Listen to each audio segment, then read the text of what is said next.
حضرت ابو ہریرہ رضی اللہ تعالیٰ عنہ اس حدیث کو روایت کرتے ہیں، ایک دن حضور صلی اللہ علیہ وآلہ وسلم نے صحابہ کے سامنے کھڑے ہو کر ارشاد فرمایا، کیا میں تمہیں یہ نہ بتاؤں کہ تم میں بدترین شخص کون ہے اور نیک ترین شخص کون ہے؟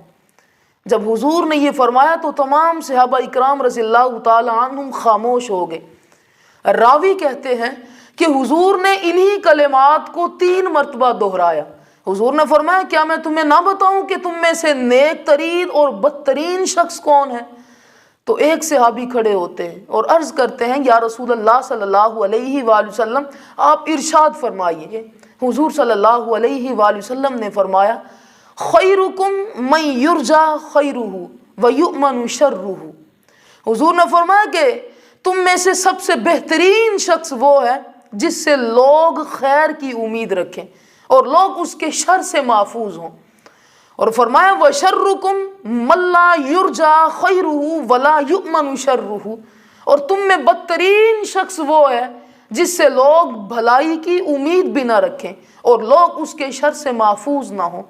حضور صلی اللہ علیہ وآلہ وسلم نے ایک معیار اور ایک قاعدہ مقرر فرما دیا۔